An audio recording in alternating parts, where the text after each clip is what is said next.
नीस France का एक शहर और वहां एक बैंक जिसकी तिजोरी को कहा जाता था अभेद। इस बैंक की तिजोरी का दरवाजा 20 टन भारी था और इसकी दीवारें लोहे से मजबूत की गई थी। सुरक्षा का ऐसा विश्वास था कि इसमें कोई अलार्म सिस्टम तक नहीं लगाया गया था। सबको यकीन था कोई इसे कभी नहीं तोड़ सकता। लेकिन यह भ्रम तब टूटा जब कुछ चालाक दिमागों ने ऐसा प्लान बनाया जो दुनिया के लिए एक मिसाल बन गया। 19 जुलाई 1976 की सुबह थी, सोमवार का दिन, जब सोसाइटी जनरल बैंक के कर्मचारी रोज की तरह काम पर पहुंचे। तिजोरी खोलने की कोशिश हुई लेकिन दरवाजा नहीं खुला। शुरुआत में लगा कि भारी दरवाजा फिर से अटक गया है, जैसे पहले भी होता रहा था। कंपनी को बुलाया गया जिसने तिजोरी बनाई थी, लेकिन घंटों की मेहनत के बाद भी वो दरवाजा नहीं खुला। तब एक बड़ा फैसला लिया गया, दीवार में ड्रिल करके अंदर झांकने का। जो नजारा सामने आया वो किसी फिल्म से कम नहीं था। तिजोरी अंदर से वेल्ड करके बंद कर दी गई थी और ये तो सब जानते थे कि तिजोरी के अंदर जाने का कोई दूसरा रास्ता नहीं था।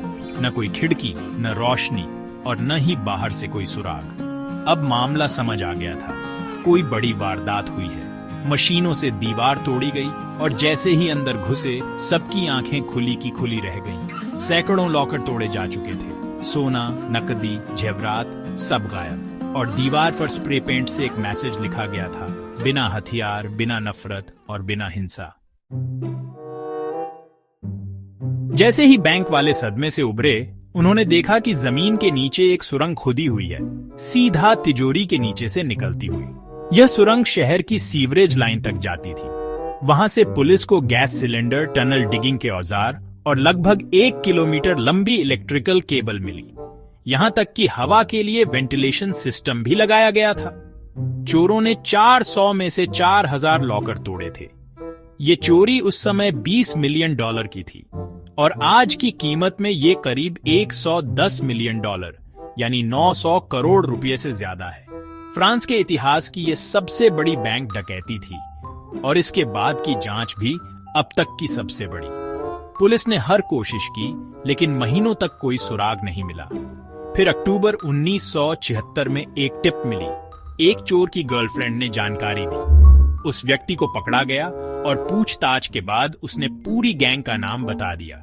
लेकिन असली चौंकाने वाली बात यह थी कि ये लोग पहले छोटे मोटे चोर थे। इतनी बड़ी चोरी का मास्टरमाइंड कोई और था, एल्बर्ट स्पागियारी नाम का एक साधारण फोटोग्राफर। न कोई हाई प्रोफाइल लाइफस्टाइल, न कोई शानो शौकत। पुलिस को भी यकीन नहीं हो रहा था, लेकिन जब उसे पकड़ा गया उसने खुद कबूल कर लिया, हाँ, ये प्लान मेरा था। एल्बर्ट ने खुद उस बैंक की तिजोरी में एक लॉकर किराए पर लिया था। वो तस्वीरें खींचता था, हर चीज का मुआयना करता था। उसने एक बार अलार्म घड़ी रखी और देखा कि बैंक में कोई सिक्योरिटी अलार्म है ही नहीं। फिर एक इंजीनियर बनकर उसने म्यूनिसिपल ऑफिस से शहर का नक्शा निकाला। वहां से उसने तय किया कि सीवरेज लाइन से सीधे तिजोरी तक कैसे पहुंचा जाए।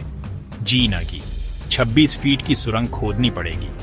इसके बाद उसने एक गैंगस्टर से संपर्क किया और उसका गैंग लग गया काम पर। 2 महीनों तक ये सुरंग खोदी गई, रात के अंधेरे में, बिना किसी मशीन के। और फिर 18 जुलाई की रात, शनिवार और रविवार की दरमियानी रात को वो लोग तिजोरी में घुसे। अगले 27 घंटे तक वे लोग तिजोरी में ही रहे, चोरी करते रहे, खाना खाया, आराम किया और जाते जाते दीवार पर वो मैसेज लिख गए। जब अल्बर्ट को कोर्ट में पेश किया गया, उसने जज के सामने खुद को दोषी माना। उसने एक नक्शा दिया जिसमें चोरी के पूरे प्लान की जानकारी कोड वर्ड्स में थी। लेकिन जैसे ही जज उसे पढ़ने लगा, एल्बर्ट खिड़की से छलांग लगाकर भाग गया। पहली मंजिल से सीधे नीचे खड़ी एक कार की छत पर गिरा और वहीं खड़ी एक बाइक पर बैठकर फरार हो गया। पुलिस चाहकर भी उसे कभी नहीं पकड़ पाई। सालों बाद इटली में एक टीवी शो पर उसका इंटरव्यू आया।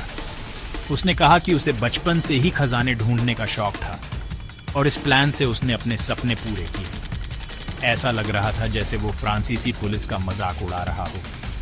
इसके बाद अल्बर्ट कहाँ गया, कोई नहीं जानता। 1989 में उसकी मौत हो गई और उसकी मां ने बताया कि उसका शव उनके घर के बाहर छोड़ दिया गया था।